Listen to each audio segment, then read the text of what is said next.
right, I want to welcome the Southwick Senior Center to Tiger's Pride Restaurant's Kitchen here at Westfield Technical Academy in beautiful downtown Westfield, Mass. Today we have a fantastic presentation for everybody.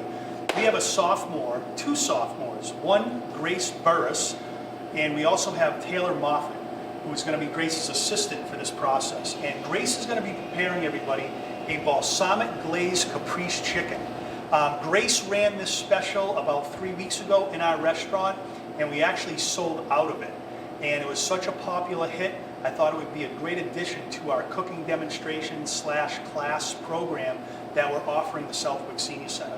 And just before we get going, I want to thank Cindy Sullivan for giving us the opportunity to provide this programming with you. I'd like to thank the Graphic Arts Department along with our radio broadcasting instructor, Mr. Douglas. None of this would be possible without these intricate people or integral people moving this program forward. So really good stuff. This is hopefully the first of many. We would like to get back into doing this one a month for the seniors and utilizing different students with different processes, different proteins, maybe doing some sweet items along with the savory items. So I think it's a good program. It's integration of departments, and there's a lot of collaboration that goes on with this. So without further ado, I'm going to introduce to you Miss Grace Burris and Taylor Moffat. Can you come around?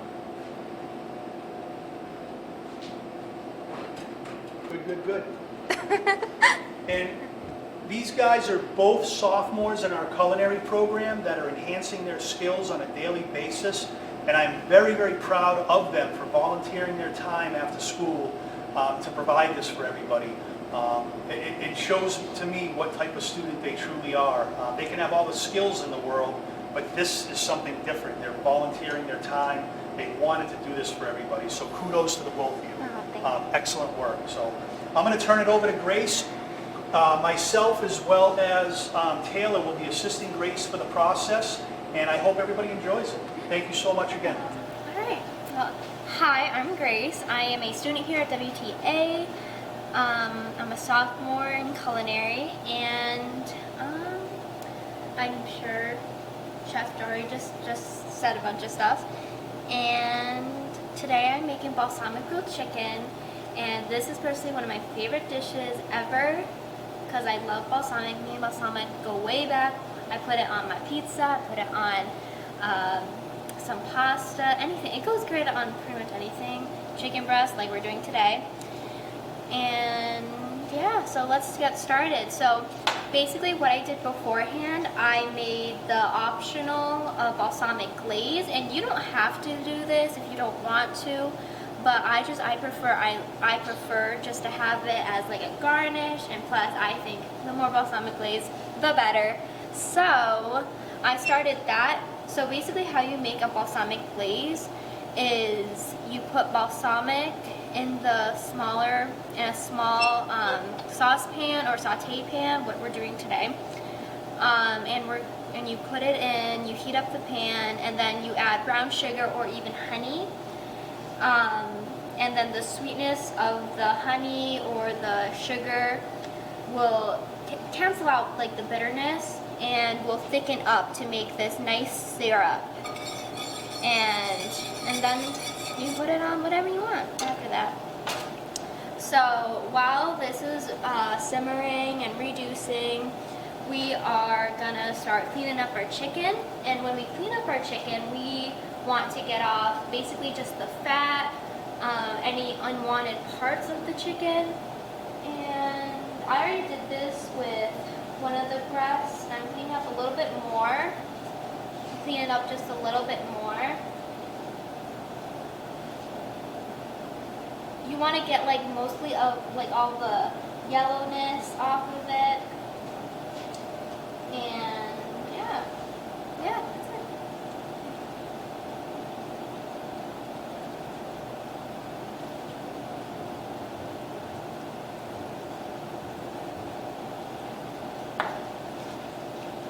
And then I like to section it off into like a different little pile.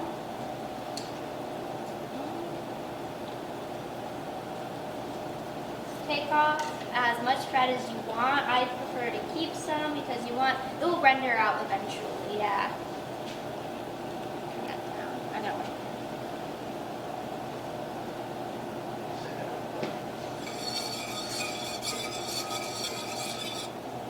Alright, well, we just want that to simmer. And we just cleaned our chicken, so now we will turn this more down because we don't want it to over bubble up too much because I already been cooking this down for a while. We want it just enough so it becomes a syrup.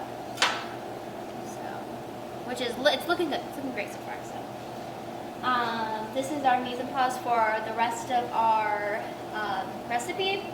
And basically what mise en place is a French term to put into place. And this is not just a culinary term. You can use this for your everyday life. If you're like doing a project, like a science project, just you can do it or whatever you want. But yeah, we have that going. So we're gonna start seasoning our chicken. For the chicken, we have oregano, dried basil, salt, some cracked pepper, and that's what we're going to be seasoning it with. And then you want to make sure you keep whisking your balsamic glaze because if you don't, it will burn and you will not be great. But if it messes up, it's okay. If you mess up with it, because you know it's optional. You don't really need it, but I just like it. Alright. So I'm gonna season the chicken, both sides, evenly.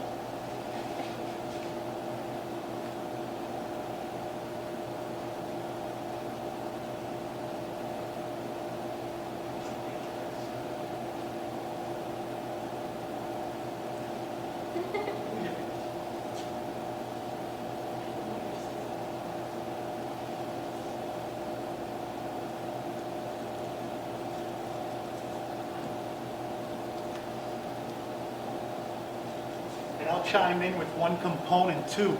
Anytime you're cooking a protein, it's so important, whether it's swordfish, salmon, steak, chicken, pork chops, you always want to at least season it. If you're trying to reduce your sodium intake, at least give it a little bit of maybe granulated garlic, maybe some onion powder, and a little bit of fresh cracked black pepper. But you always want to season your protein before you cook it.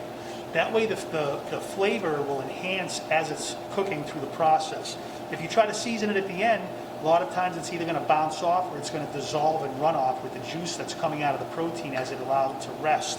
So always season your protein, whether you're sauteing, you're grilling, any aspect of the cooking process. While the protein is raw, always season it liberally, in my opinion. You can achieve more flavor at the beginning with a protein than you can at the end, depending upon the cooking process, but in this dish, always at the beginning. And Grace definitely understands her flavor profiles and what it means to properly season before the cooking process begins, as she's demonstrated on numerous occasions. And while Grace is washing her hands, because we definitely focus on food sanitation in culinary arts, it's a big aspect of what we do here. I'm going to heat Grace's pan up, and when she gets back, she's going to speak to you about the importance of making sure your saute pan is hot. Because this dish technically is with the glaze, it's a 2-pan dish. However, you can basically make this whole dish in 1 pan minus the glaze. So the importance of heating your pan. I never thought of that. And that is so right. So now, let's do that real quick. I'm going to take this off the burner so we can just reduce. You know what, we're going to check the thickness of it, which is checking the hepe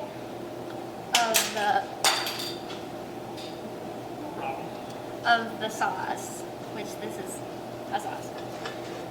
We are heating the pan for the chicken right now. From my column. And you want to preheat your pan and then you want to add your oil. Never add your oil before because you want that time. That's a really big spoon. But you want, basically what hepe means is if it can coat the back of the spoon, which it does. So that's exactly what we're looking for.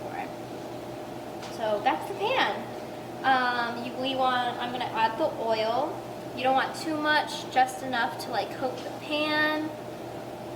And So now that we added the oil, it's cooling off the pan.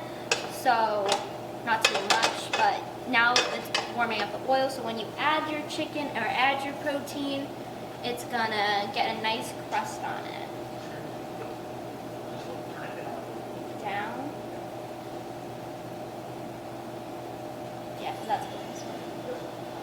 That's good. Yep. You're ready to go. Alright, so I'm gonna place the chicken in the pan. It's gonna like Fun. And if you put a protein in a saute pan and you don't hear that sound, it's not ready. The pan's not ready. yep, your pan is not ready. And what'll happen is your chicken will soak up all of your oil as opposed to starting the searing process. And it will become soggy and you won't develop that crust that we are wanting for this dish. And we aren't cooking the chicken all the way through. We are just searing it so we get this nice golden brown crust on the outside. And like I just like to check it. I just like to check it. So like don't flip it until you see that nice evenly golden brown on the chicken. And you could even turn up the heat.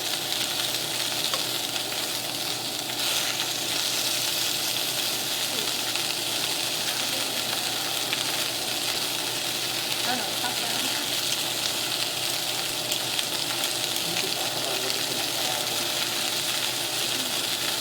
Once we're finished searing the chicken, we are going to put it off to another plate. And then we're going to start making the sauce that we're going to bake the chicken in.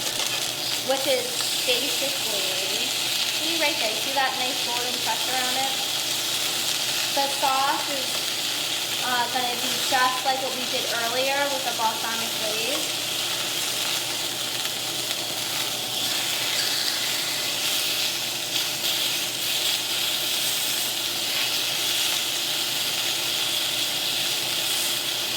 And tongs are the most useful thing you could ever have in your kitchen. If you don't have one, please invest in one. It's just like an extra pair of hands that can do more. It's my favorite utensil in the kitchen.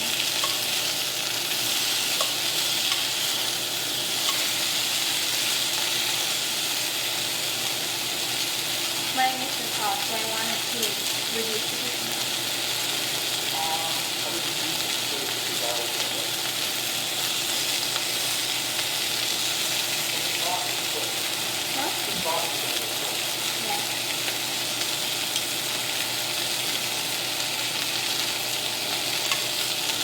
I'm going to grab the plate right here.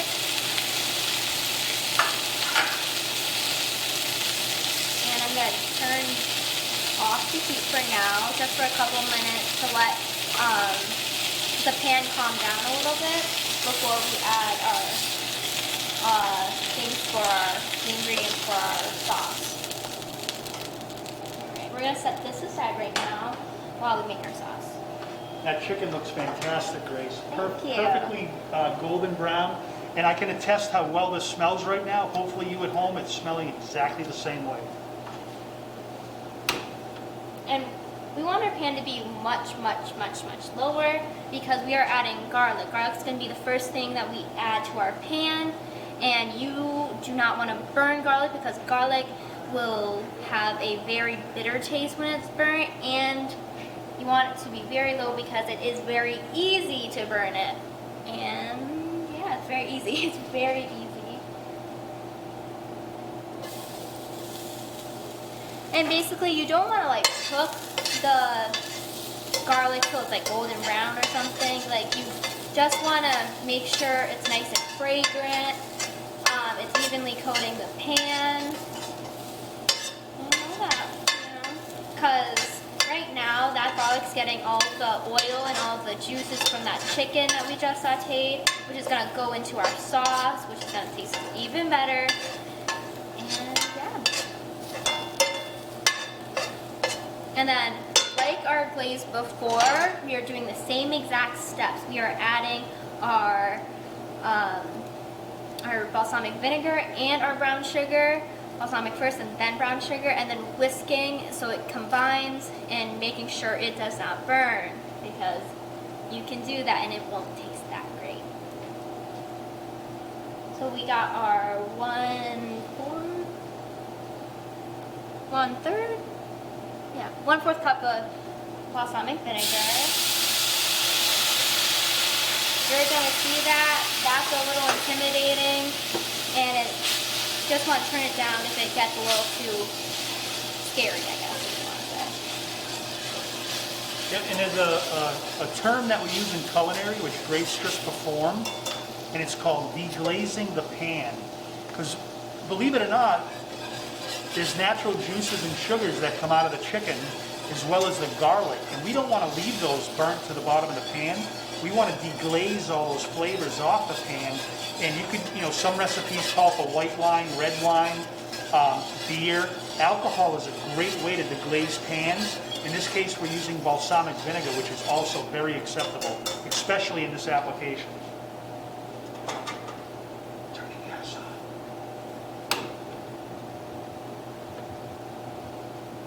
Now you want to put your burner to like low to medium, more on the low side, so it just simmers.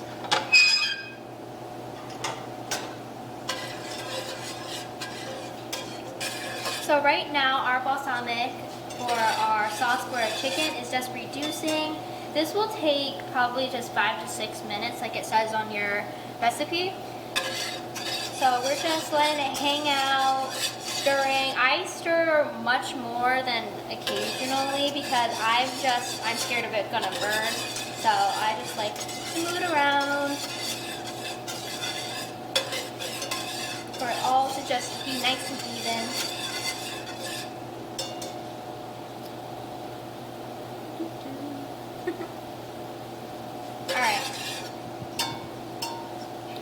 Alright, so our sauce is looking pretty good. So this is a great point to add our chicken now. Grabbing our tongs. And right here. Now we're just gonna keep your pan on low. Don't turn your pan up anymore. And you just wanna just evenly coat it with the balsamic. And at this point, look at your recipe, we are gonna add our cherry tomatoes. We're just gonna pop them in there. We're gonna grab a spoon that we were using to stir the garlic. We're just gonna have all the ingredients like just mingle together, they're cooking together, you're becoming friends. Nice and quick.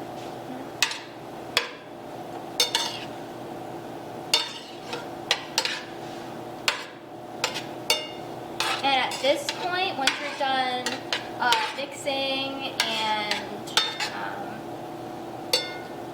once you're done mixing up the cherry tomatoes and the chicken, we are gonna turn off your burner and we're gonna bring over to the oven to bake for about. I'm gonna have Taylor take this. How long? Probably going to be 8 to 10 minutes, but your best practice and your best item you can have with you is a digital kitchen thermometer, which I know I've talked to you guys about before. And Grace, what temperature do we always cook chicken to? 165. An internal temperature of 165. And always take that temperature at the thickest portion of the protein, because that's going to be the point in which it takes to cook the longest. Well, the longest to cook, sorry. Same thing. All right, well, while that's baking in the oven, we're gonna start with our side dish. Now, I don't think you guys have a side dish? Nope. No, you guys do not have a side dish, so this is just what I'm using. Yeah, so, Grace and I talked and we thought pasta would be a wonderful addition to this dish. You could do risotto, any type of rice. Roasted potatoes would be good with this with some Italian seasoning. Mm-hmm. But we talked and we decided to go with farfalle, or also known as bow tie pasta. And just for color, we thought we'd put in a little bit of baby spinach and a little bit of pesto. There's already going to be basil garnished on our main dish. Pesto has basil in it, so it's really going to marry all those flavors together at the end and look really, really nice. Green is a great color. Yeah. And it goes great with the red tomatoes in our dish. With the mozzarella cheese, we should add that. Yeah, we'll put that on the chicken bowl. around 4 minutes when it's done. So I got nervous for a second. I thought I forgot how to do it, but no, we're all good. So now we're gonna start with our pasta dish. Oh, thank you. All right, so we're gonna again heat our pan's already heating, and we're gonna add our oil to cool off the pan like we went over earlier. Nice. I use these tongs, right? Should I give you enough? Yeah, give me enough. Thank you. Now, when you're gonna put any oil, like when you're making anything or sauteing anything, don't overdo the oil, or you're gonna be kind of like deep frying it, and that's just gonna make a mess, and it's very, very, very dangerous. So, all you want is like a couple tablespoons, and so it can just coat your pan. That's all you need. Don't overdo it with the oil. And Grace took the time earlier to blanch off her pasta. And when we say the word blanch, we're talking about cooking the outermost portion of the pasta. It should be what we call al dente in the middle, so it still has a little bite to it, because we're actually going to finish the pasta with the spinach in the saute pan. And the baby spinach that we're using literally takes 45 seconds to cook. So we're gonna add our bow tie pasta, which I think is the cutest kind of pasta, because they're like bow ties, and I love those.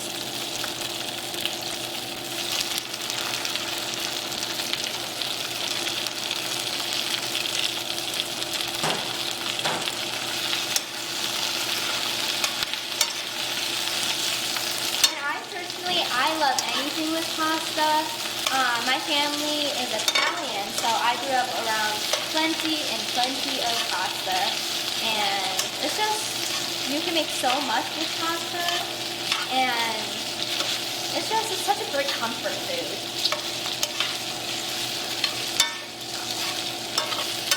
Now I'm just tossing in the spinach with the bow tie pasta, and I will be adding the pesto, which is basically just going to be, it's an herb sauce that is going to be our main sauce of the pasta dish.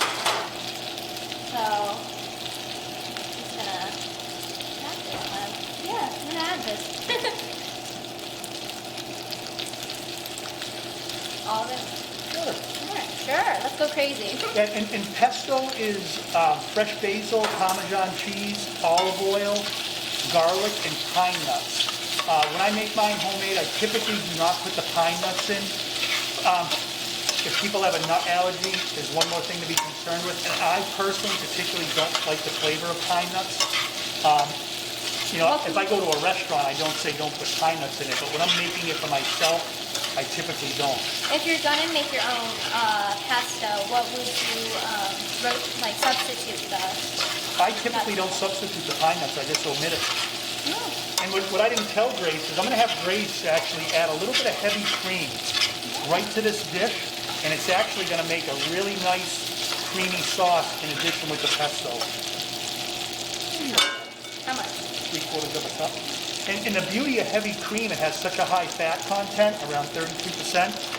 That heavy cream it almost thickens itself up almost. Once it comes to a boil, it slowly starts to thicken. And it's just going to give it a nice little creamy coating. And this is something all of you guys can make at home. It's very, very, very easy. Those are so good. Those make me so hungry.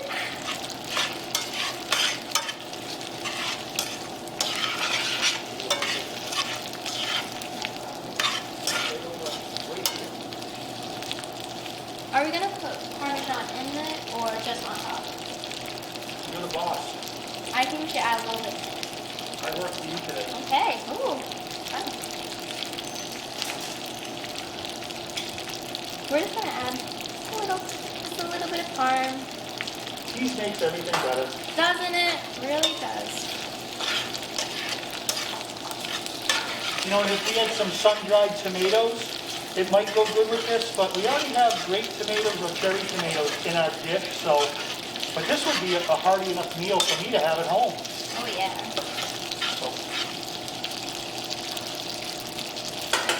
So now, our Parmesan to our chicken. Mozzarella to our chicken right now. And we're just layering it on top of all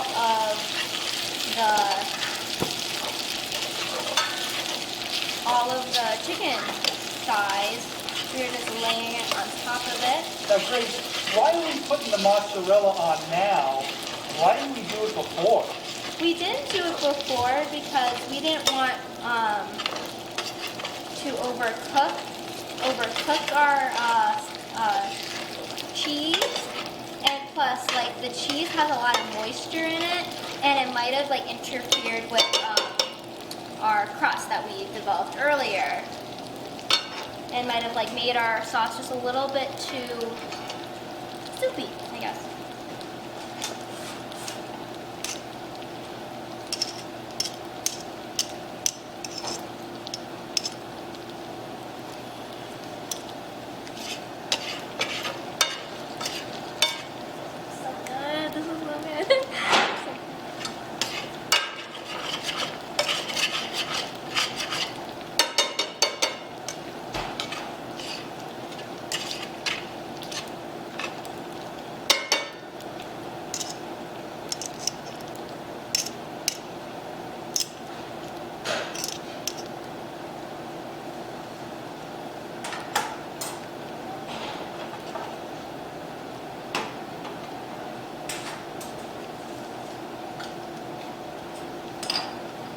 And I can tell everybody this, boy, does Grace make a mess in this kitchen. Just look at this workstation. I'm kidding.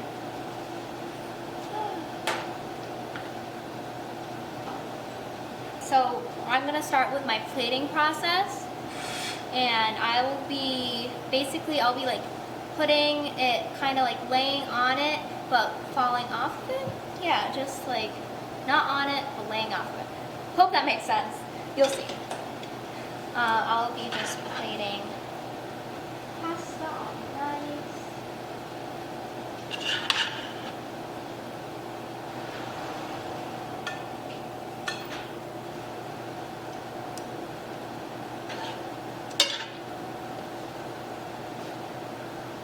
That looks fantastic, young lady. Thank you. And I'm just going to clean up the edges just a little bit with a nice like kitchen cloth or a paper towel you can use. Because I love to make my dishes very nice and presentable. Even if no one's seeing it, love to see it just for my own good. Just to make it nice. Can you grab me a spoon? Not a soup spoon though. I'm just plating the chicken now. That mozzarella cheese has melted perfectly over the top of the chicken. And then I'm just going to add a few of the tomatoes.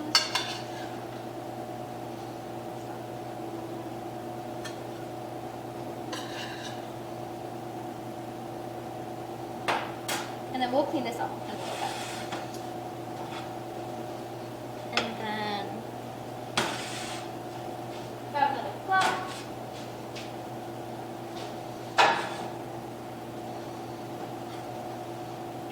Up.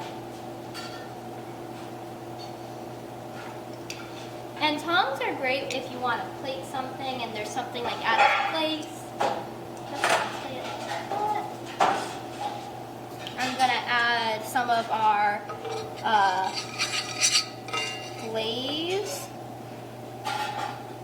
just on top as like a little drizzle or a little drizzle, you know. Got it on the pasta too because I love it.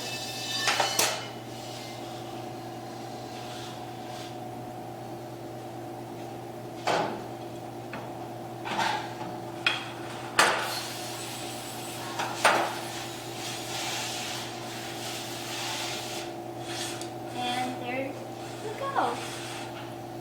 Balsamic Glaze caprese chicken.